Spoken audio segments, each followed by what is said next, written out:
Mayong hapon sa tanan.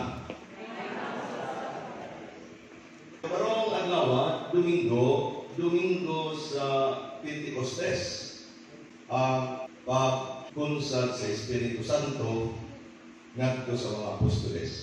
Kabalo ba mo na ang Pentecostes ang nakasulat sa Bible, dili na siya actually selebrasyon sa mga Kristiyano. Selebrasyon na sa mga Hudiyo. Mga nag-ingon diha siya sa adlaw sa Pentecostes, wala pa abot ang Espiritu Santo, nag-ingon na sa adlaw sa Pentecostes nga naman tungod kay during that day ang mga Hudiyo nagsiselebrate ng Pentecostes. Unsa ka na ang Pentecostes? Ika-50 ka adlaw, gikan sila nang saulog sa ilang pinakadakong na piyesta nga piyesta sa paglabay, ang Passover feast. Ang Passover mao man ang pinakadakong nga piyesta sa mga Hudiyo, unya bispiras sa Passover mao kana ang adlaw nga si Kristo gilansang sa cross. Ano atong gidudungan-dungan kay na ay celebration ng Kristiyano, na ay celebration ng Hudiyo, nagdudungan-dungan. Gilansang si Kristo sa krus.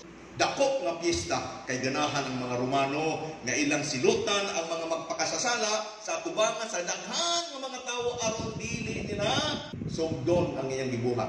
Unya dito sa abaw mo sa krus, ilang hubuan ang tawo aron makaingon ang mga nagtanaw, di jud ko magpanakop og buhi. Unsa kini nga pista sa paglabay, unsa kini nga Passover. Mao kini ang istorya, gamay lang ang background aron ma-appreciate nato ang atong kapistahan. Sa panahon nga ang mga Israelita ulipon dito sa Ehipto, si Moises na tawo, nagdako, unya giingnaan si Moises sa Dios. Moises, igawas ang mga Israelita sa Ehipto, kay gihimo lang sila ulipon. Unya sila, sige na lamang panarabaho, wala na'y simba-simba. Mura po mga taga-top down, no? Sige trabaho ay simba-simba. Nag-ingon ang Diyos, paulia sila, paulia kay tuwa dito ang templo. Nidool si Moises ngadto sa hari. Ang hari ang tawag nilang Paraon. Nagingon ang Paraon, di ko motuo sa inyong Dios. Di ko mosugot na inyong pahawaon ang mga Israelita tungod kay kinsa pa man ang akong suguon gani. Wa na ko yulipon.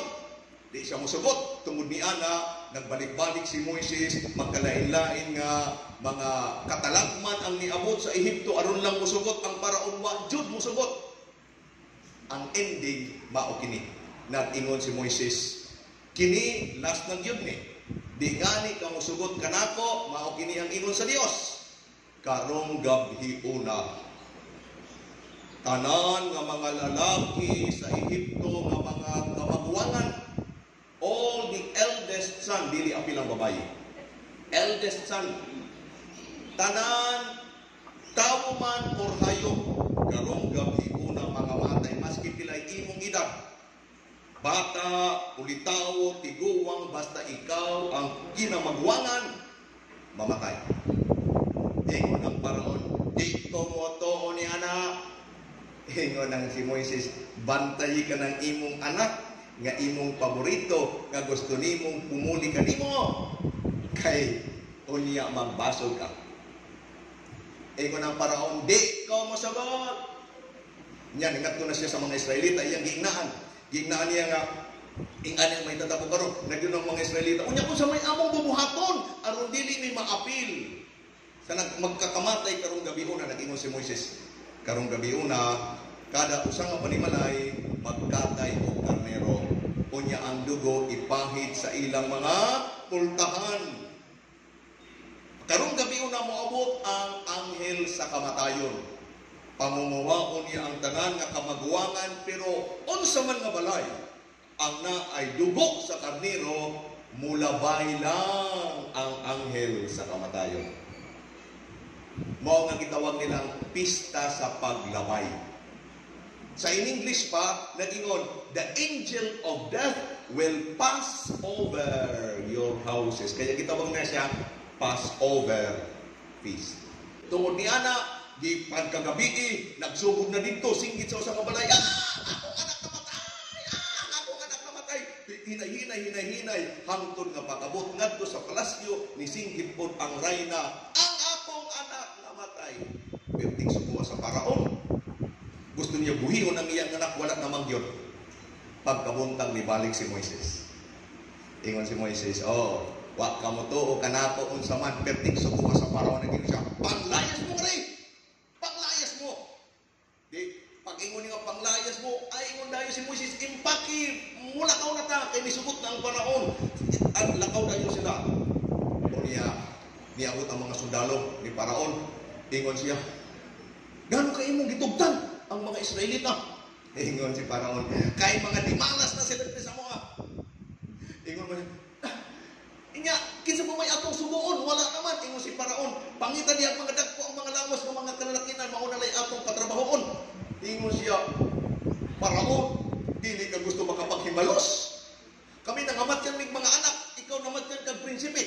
Di ka gusto makapanimalos, di nata makapanimalos kung wala na sila sa Ehipto. Ingon si Paraon, gugda, pabalik ka. Sus, disunod sila ngadto. Wa na nila maabdi kay tuwa na nagtutunga na ang dagat.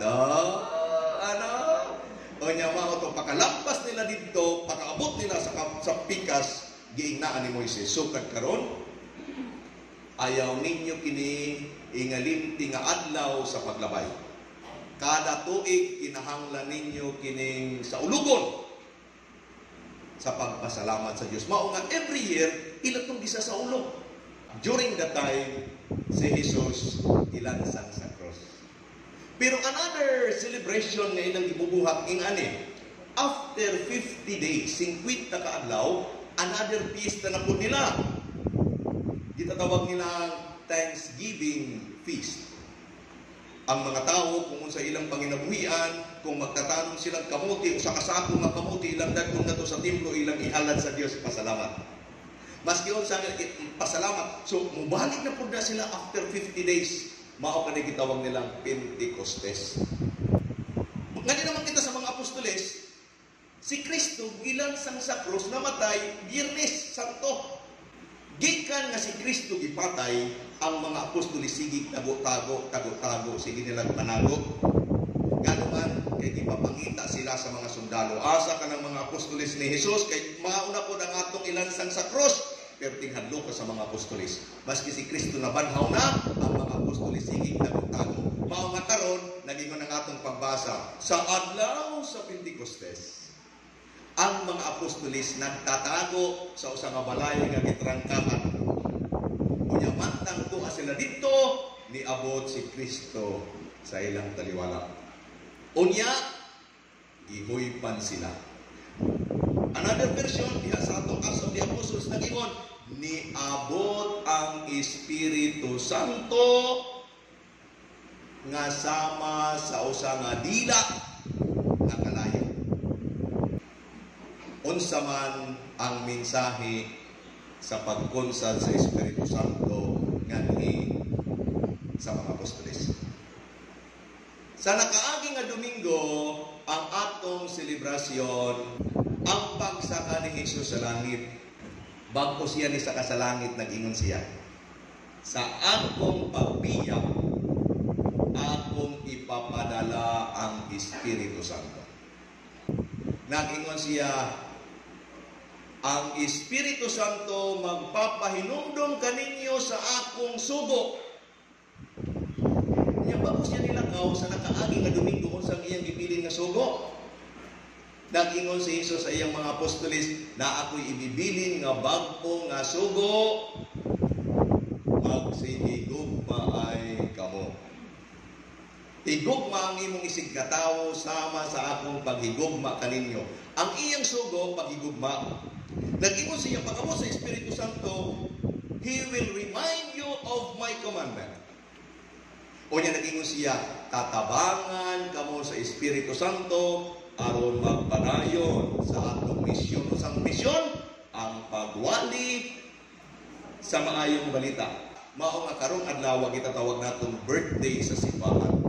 Ang mga apostoles kay sige may tago-tago, pero pagabot sa Espiritu Santo, nanggawa sila, di don't care kung patyon sila, but this time, nagsugod silang pagwali sa maayong balita, mao nga karong adlaw atong giko-consider ang Feast of the Descent of the Holy Spirit as birthday sa simbahan. Kaya nagsugod na ang simbahan. Karon, happy birthday! Karong panahon na, daghan ang nagpo-promote og Holy Spirit. Ako magtanaw nga ni ko karon sa YouTube, malisang nako. Ingon ko wa jud nga ni kabalo ang mga tawo kung unsa kini nga Espiritu Santo, mga ilad gyud. Kay nga naman, ingon sila, ay ako na ako'y Espiritu Santo sa akong lawas, na ako'y gift gikan sa Espiritu Santo, kabalo ko mag-sulting laing pinulungan. Gift of tongue. Kung saan ka ng gift of tongue? Atong isgutan ka ng gift of tongue niya. Ngadto kita sa gibuhat ni San Pedro o mga apostolis. Pag-abot sa Espiritu Santo, nag-abot ang dila nga kalayo, ng gawa sila o niya, nag-preach sila, nag-ingon ang atong, paminawin ninyo ang atong unang magbasa. Acts of the Apostles. Panggawas sa mga apostoles, magkalain-lain ang mga lingwahe nga namiminaw kanila. Nagsulti sila sa ilang pinulungan nga Galilean, pero ang mga tao nakasabot sa ilang mensahe, maski ang ilang pinulungan magkalahi-lahi. Unsa kuno? Nakasabot sila sa gisulti sa mga apostoles, maski ang ilang pinulungan lain-lain. Usa nga timailhan sa Espiritu Santo, dili ang iba-ibang lingwahe, kung dili ang pagkasinabtanay. Sa Samar, naadito sa mga babae, high school, wak, tinarong pag-eskwela. Di mo sunod, sige bulakbol. Pero lihiro kaayo magpintura sa iyang lawong. Sige pamintura sa iyang lawong. Tapos, pag manultot to siya, pirting mukha sa iyang short. Igawas ang iyang legs. Gamurag bilang huy. Ngawalay paniti.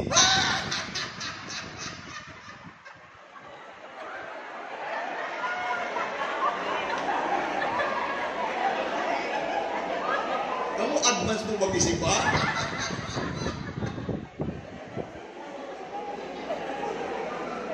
Pirmi mag-giay-giay.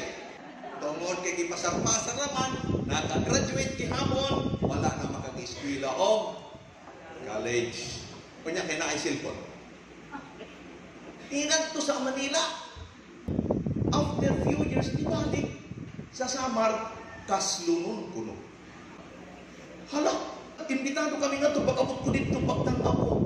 Wag yun ko makailog, inuul ko siya. Dali lang, ako ning klaro ko. Inong ko nga, di ba, nag-lisod ka pag in-English? Tingin siya, pathamdod ka rin, parang picture ko, magkamaw sa in-English. Inong ko nga, diyon sa mananimo, pagkasinamot kining imong, minyoonon, nga, hapon man kinidipod ka malo mag-in-English. Napon sa naman kasi like,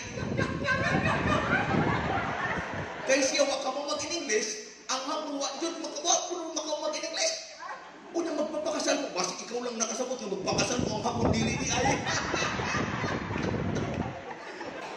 Sultihi ko, kung sa'y tinuod, giun sa ninyo, ang inyong pamaagi, aron mong magkasinabda na ito pag sa babae. Tingnan siya, Padre, kapag ang tao naghihigugma ay nagkakasinabdanay.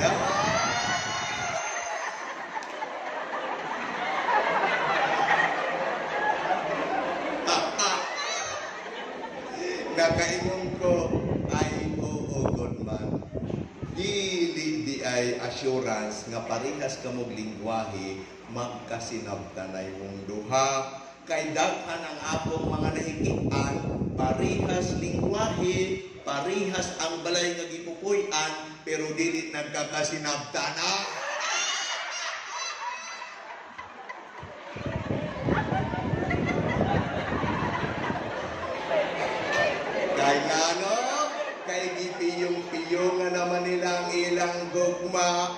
ang ilan na naman kiatiman sa ilang kasing-kasing pagdumot, kasuko, kalagot, nakainom kong maodi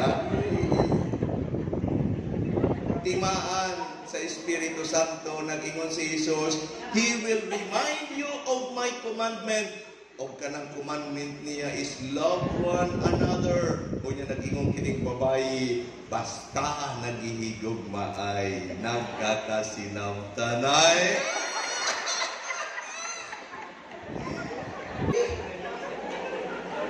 Mura mag-inita na. Hindi kusog ang pamaypay.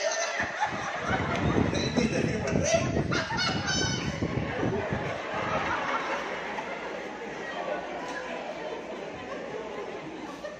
Na ay mga tao moingon, oy, na ay may gift of tongue. Kay nga naman, kay makapanultimig magkalain-lain nga pinulungan.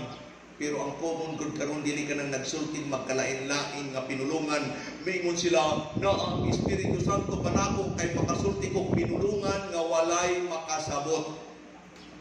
Uy, mag-question dayon ang mga apostolis. Ingon ka, gikan sa Espiritu Santo. Ang timaan nga gikan na sa Espiritu Santo kung ang namiminaw kanimo nakakasabot kanimo. O labaw kung ikaw kabalupod ka musabot sa imong kaistorya. Ayaw ko sultihin, mas kinihiro ka sa magkalain-lain nga mga pulong, pero sa imong kasing-kasing walay pagsabot. Sa imong isig katawo, ayaw ko inaing nga di ka na sa Espiritu Santo. Unya, tanawa lang ninyo na ay mga tao nga pag-abot dito sa ilang prayer meeting, nga pag-uli sa balay, pirting kusuga mamalikas. Di ka na sa Espiritu Santo. Na ang naggagawa sa tao nga na mamalikas, gikan man sa impyerno. Kay tungod kay nag-ingon ang atong mga pagbasa na ay timailhan kung ang Espiritu nga nagdadala sa tao, Espiritu Santo. Ayaw kalimot igsuon, daghan ang Espiritu sa kalibutan o sa lang ang Espiritu Santo. Naaliha mag-ingon, na ako'y gift of the Holy Spirit, I can speak many languages, well and good. Pero kung pag-uli nimo sa imong panimalay, pagdol sa imong igsoon nga nangangayong pasaylo, imong gitaligdan, makaingon ko dayon murag dili ni Espiritu Santo. Tungod kay kung ang tao tinuod nga napuspos sa Espiritu Santo, siya ang una nga andam magpasaylo. Atong paminawan ang atong ebanghelyo karon. Nag-ingon dire, gisulti niya kini o kunya gihuipan niya sila o giingnan, dawatan ninyo ang Espiritu Santo kung pasayloon ninyo ang mga sala sa mga tao. Nakita ninyo ang arrangement sa sentence? Ingon si Jesus, dawatan ninyo ang Espiritu Santo. Ang kasunod niya na immediately, kung pasayloon ninyo ang sala. Nga naman, tungod kay sigurado si Jesus, ang tao nga makadawat o Espiritu Santo, madali magpasaylo. Tinuod kini nga istorya, i-share ko kaninyo. Na ay ningadto kanako sa mga pamilya. Ang nagdala dito, ang nag-initiate gud ng mga sila kanako, ang mga anak. Unya ingon sila, Padre, tabangi kami. Ingon ko nga naman, kay kining among mga ginikanan sigig away. Ha? Gusto pa po nilang magbuwag na duwa. Aron inyong masayran, masabtan ninyo unsay sitwasyon. Ang lalaki, buutan, hinimbahon, 75 anyos. Ang ilang nanay, sa 69 anyos. Unya, nag-iinaway ang duha kay gusto magbuwag. Nga naman kay gusto nila magbuwag. Ingon ang ilang anak, Padre, kay si tatay nagsisinilos.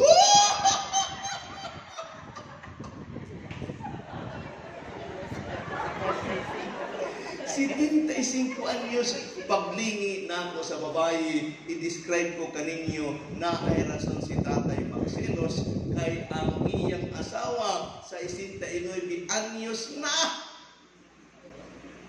Kabalo mamintura sa nawo. Ati man niya pirmi ang iyang kilay adlaw-adlaw.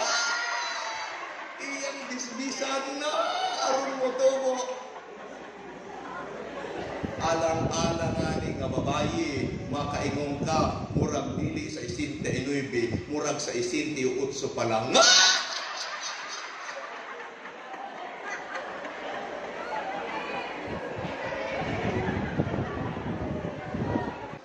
Nagsulti ng anak, Father, ang among nanay, dili to ka mo mag-cellphone.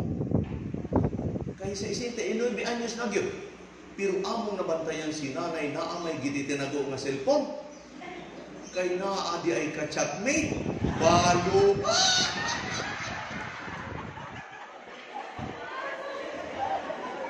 Dito sila magkita-kita sa atabay.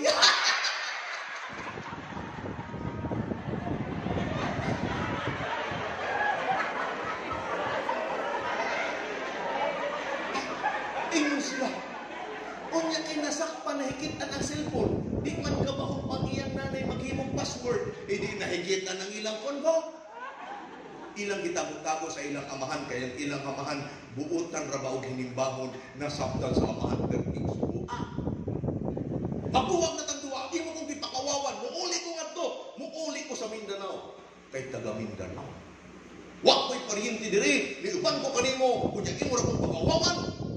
Nagtinarong na nga ni ko ikaw, di ay mabinuang. Dirting sukuha. Ingon ang mga anak padre. Tinggan kung tanamong gusto mo magbuwag sila, pero kung magbuwag man lang, hindi mo to si tatay kung muuli sa Mindanao. Ano kayo, adjud mi, nasabtan kung unsa ang Mindanao. Unya kung muuli siya nitong naay, paginahanglan kung unsa man mi, maglisod mi hinuon ng mga anak. Maski kung talihan na lang sila sa okay na lang ultima ko ng ilang tatay. Muuli lagi kung Mindanao.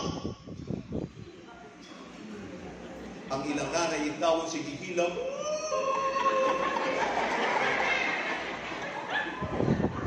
Nagtulong-tulong rin niyang eyelashes.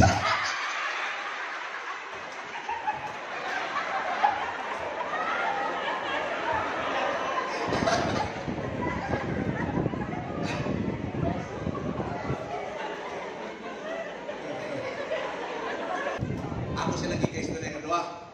Ingon ang ilang nanay, o sa ilo agad ko ninyo, di na kumag-usap. Ang tatay din magul mo papago. Ginang ko, tatay, gano'n ka imo man huwagan si nanay. Ingon siya nga, kaya di kinapanganga ko niya. Nagtinarong na nga ni ko. Kanya ingon ko nga, dali lang tatay. Gano'n kay imo ipakaslan si nanay. Ingon siya, padre kay ako nang gihigugma. Gibiyaan na akong akong pamilya sa Mindanao, niuban ko kaniya para lang kay ako siyang gihigugma. Niuban ko niya kay gusto niya dugol siya sa iyang pamilya niya, kabuangan ra ko niya, imo ko diri na. Sigurado na ta karon nga imong ipakasdan si nanay tungod kay imong gihigugma. Na ako'y pangutana tatay. Kaya ba nimong pasayloon ang tawo nga imong hinigugma?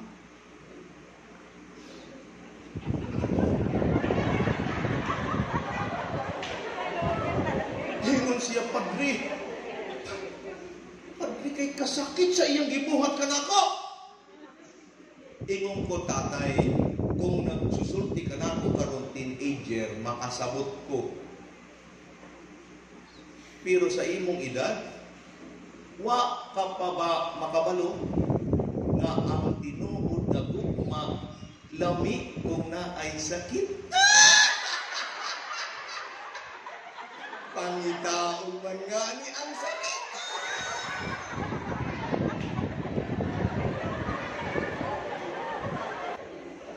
Hoy, mga kaigsuonan, ang tinuod na gugma, sakripisyo. Ang mga tanda ko, na ay utol nga nag-ingon, sultihin ko ninyo, kinsa, labi na kining kabataan, susumakayo na silang pangutanan, kung ikaw dalaga, kinsa'y imong gustong ubanan, kantong taong magpalit magpalipay kanimo o katong tawong magpaluha kanimo. Moingon na sila dayon, natural father, gusto ko katong tawong magpalipay kanako. Moingon ang author, hoy, kaya ka palipayon sa maski kinsa nga tawo, maski dili nimo kaila kaya ka palipayon, pero ang imong luha motulog lang sa imong tinuod nga gihigugma. Diba? Kaya ko antuson ang sakit tungod kay ako siyang hinigugma. Namiminaw sa ako si tatay ngon ko, inimbahon ka ba ya, dili kita magsultig Bible. Ingon na lang siya.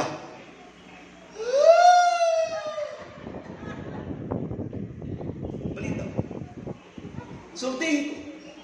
Kung dili mo kaya pasayloon ang imong gihigugma, kung dili mo kaya pasayloon ang tao nga imong gipili o na imong gipakaslan, sultihin ko, kinsa ang kaya nimong pasayloon? Ang imong kaaway? Tungod kay ang tinuod nga gugma napasaylo. Kaya nga nga ni nag-aaway, nga ni nagbubuwag nga mag-asawa. Hudokol ko nga to sa babayi, maingon ko sa babayi, ngano kay imong gibiyaan ang lalaki, maingon father kay sige buhat og sala. Maingon na pud ka nga to sa babayi, ngano kay baba sa lalaki, ngano kay imong gibiyaan ang babayi na father makasasala. Ang akong tubag niya na ang inyong problema dili tungod kay naghimo mong duhang sala. Ang inyong problema kay walay gusto sa inyo magpasaylo. Yes. Gusto ninyo atimanon ang inyong kalabot, ang kasakit, ang kabungot, pero dili ninyo gusto magpasaylo. Ano? Kay ngano, bago ba nimo siya ipakaslan, ang imo bang pagtanaw sa kanya, anghel? Kabalo ka, wa pa mo magkasal, nga makasasala ka ng imong giubanan, kaya ayaw mong dagaig rason nga nagbuhat og salamaw nga imong buwagan. Tanawa lang, mga kwan lang kini ha, mga example lang kini siya, posibleng tinuod, posibleng dili, na ayusahay mga babayi. Tungod kay gusto nilang maging inkono sa ilang grupo, mag-inom-inom, tagay-tagay. Kunya mauban sa ilang mga barkada, naangan dito mga kalalakian nga mag-inom-inom, muuban na sila. Kunya mag-inom-inom po na sila dito sa mga parag-inom nga ilang mga barkada. Kunya tungod kay uban-uban sila sa inuman, tuan na sila nagkauban. Nagminyo na silang duha. Sa pila na kabuok ang ilang anak, nagbuwag silang duha. Pangutan animo ang babayi, ngano kay imong gibayaan ang lalaki, ang tubag, padre, kay mainom. Wa ka di ay kabalo. Nga imong gipagsakaslan, mainom. Nga dito nga nimo nagtupo sa inumanan. Kini nga mga babayi usahay, mangitag ko mga gwapo. Unya, gipanguyapan na nga sila sa gwapo, perting lipaya ang problema kay kung gibubuwagan kay kini nga gwapo dakan po ang mag-agaw-agaw. So kini gwapo sige lipat-lipat sa mga kuan, uyab, mayroon mo siya, ibiyaan ko sa akong gwapo nga uyab. Kay tuwa na po giinog na po sa lain, pero dili ko musubuti paglalaban ko. Ako siyang tinilugod sa iyang bangko nga uyab. Kunya tinuod, nagpamabdos, wa nahimo ang gwapo, nag-uban silang duha. Ang pila nakabuok ang ilang anak, nagbuwag. Pangutan ang babayi, ngano kay imong gibuwagan ang imong gwapo nga uyab, maingon kay babairo. Wa di ay kakabalo sa una. Unya karon nakasala, dili nimo andang pasayloon. Mga kaigsunan, mao kinang giingon sa ato ni Jesus. Ang tinuod na timailhan sa Espiritu Santo gugma. Pero ayaw ko sultihi nga nahigugma ka kung dili ka kabalo magpasaylo. Babalik kita nga sa misyon sa simbahan. Nag-ingon si Jesus, karon sa akong pagbiya, magpapadayon ang akong misyon, pero ang simbahan ang magpapadayon. O sa ang misyon sa simbahan? Magsangyaw og maayong balita. dili ang maot. Maayong balita. Unsa ang misyon sa simbahan? Ang ipasangyaw ang tinuod o ang dili tinuod? Ganahan mo sa dili tinuod? Akong nasabtan daghan sa mga taga-Tukdaw malingaw sa dili tinuod. Oh, daghan sa mga taga-Tukdaw nagigugma sa dili tinuod. Gusto ninyo mag-istorya ba? Ha? Istorya na to. Oh. Ganong kaya nakaingon ko na ang mga taga-Tukdaw ganahan sa dili tinuod. Samantalang pangutana ko sa atong misyon, ipasangyaw ang tinuod, pero sila ang inang gihigugma dili tinuod. Paminaw.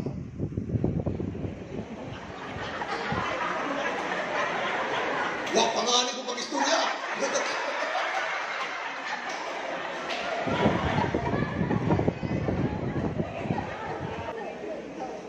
Labi na kining mga babayi, kining mga babayi ganahan sila sa dili tinuod.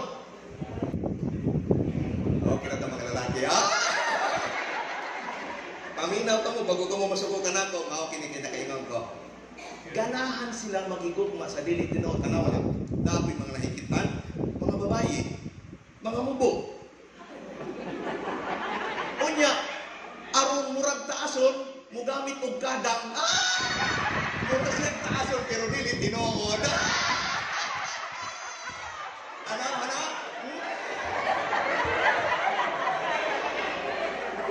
Ano? Paminaw. Na ay mga babayi na itumon aron pution ilang nusnusan og plurwax ang ilang nawong. Aron murag pution pero dili tinuod. Di ba? Wa na inyo di kanipayan isa. Ang dobra. Kusog mo katawa. Adlaw kini nga mga babae mahilig magsublay-sublay sa tubangan sa ilang samin. Oo, nya mo man siya nga. Lord, magkining akong buhok kay itumon man aron murag Amerikana ilang kuluran. Murag Amerikana pero dili tinuod. Ina pang ipanghambog. Na ako nahigitan na pagbukatawa siya ang iyang ipon perting sinawa ni kaon og litso na tangtangguhan na lang nahimili. Dili niya ay tinuod.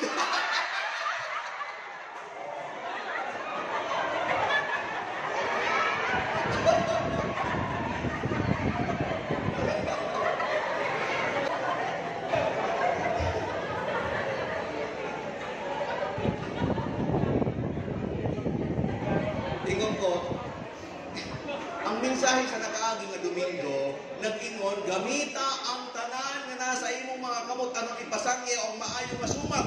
Gikan sa radyo, telebisyon, dyaryo, internet, ingon ko na kung sa maning mga tao, wak siguro makadungog sa bilin ni Kristo, ipasangya ang maayong balita, ang tinuod. Daghan ka na akong, labi na kining Facebook, daghan ka na akong mag-friend request. Usahay, kabuyon ko mag-accept, Di ko, ako kabalo kung akong i-accept o dili na lang, ano man, di mahalo ko. Kaya pagtanaw ko sa ilang profile picture na perting guwapaha niya, perting seksiha, ang inyang lawas murag kok mismo pagtanaw ko personal, kok litro di ay!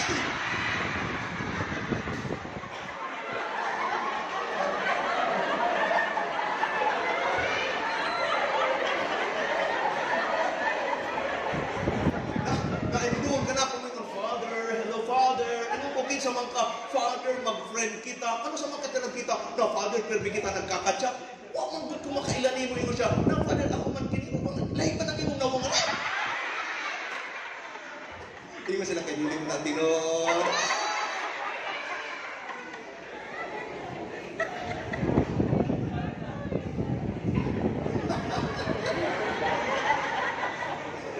Diba, giganahan mo sa dili tinuod? Oy, ang atong misyon, mga kaigsuonan, sige nato pangatawa, pero dili nababago.